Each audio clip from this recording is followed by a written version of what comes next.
So in this video, I'm going to go over reasons why your hair could possibly be staying at the same length if you're trying to grow it out.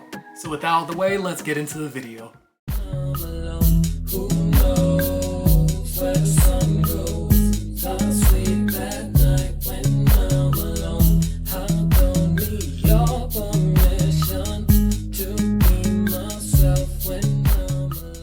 So if you're experiencing your hair stay at the same length, there could be some things that are causing it to really stay at the same length, and I will go over some of those now. So the first thing could just simply be because your hair is either dry or because your hair at some point got damaged. So if your hair is dry or damaged, it really has a big opportunity to start to break off. Damaged hair especially, depending on what type of damage you have, or if you have anything like protein overload, moisture overload, where your hair can be fragile and easy to break.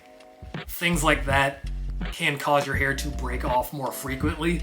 So you always want to address if your hair is damaged in any shape or form. If there's a way to reverse whatever overload or damage you have done to your hair, then maybe address that to try to reduce the amount of breakage that you have while you are continuing to style or grow out your hair.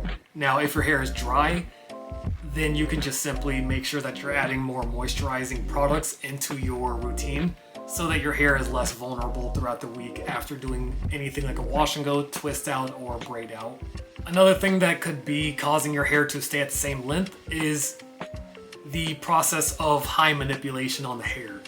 Now, if you think about it, we do a lot of manipulating to our hair throughout wash day routines. Things like washing your hair, conditioning your hair, deep conditioning, like if you're like me who ties your hair back into a ponytail or something to get it out of your face as the deep conditioning sits, and then turning around and doing a wash and go with shingling, raking, or finger coiling method, or if you're doing a twist out or braid out.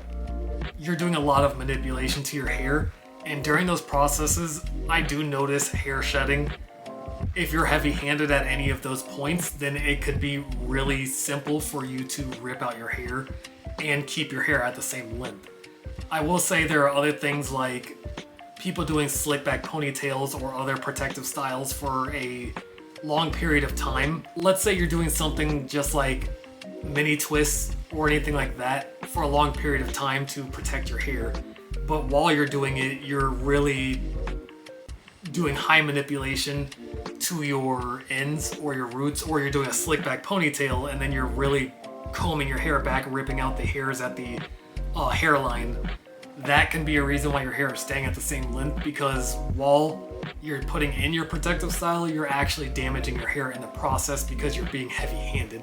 Not saying that the protective style itself is causing your hair to stay at the same length, it's just the high manipulation and how heavy-handed you're being while you are putting in those styles. For me, I'll say the last thing that could be causing your hair to stay at the same length would be you not removing the amount of hair shed that you have weekly when you're doing your wash days, or you're not keeping up with your trims. So when it comes to hair shed, your hair shed it's natural. It's a natural part of your hair's life cycle. If you don't remove your hair shed, then it could become tangled with the hair that's not yet ready to come out. So with that, it will cause things like, I think they're called fairy knots or just single strand knots. And the only way to get rid of those are to cut them out. So if you keep getting those, you'll just keep cutting the ends of your hair because they're just getting tangled over and over again. Now, when it comes to trimming your hair, you will get the split ends. No human is exempt from getting split ends.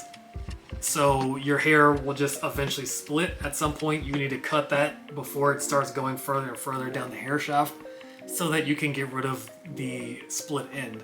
If you don't remove that, then you'll just cause other problems for your hair going forward, such as breakage. So if you have anything like fairy knots, single strand knots, or you just have too many split ends, then it's important to really address those before they cause any further problems or cause you to have to cut more hair than needed, causing you to then stay at the same length. So overall, if you are finally addressing dryness, damage, high manipulation, or not really trimming or removing hair shed, you should finally start to see your hair grow properly. If you did find this video helpful or have any other tips, then please like, comment, and subscribe, and thanks for watching. So sick of competition, I write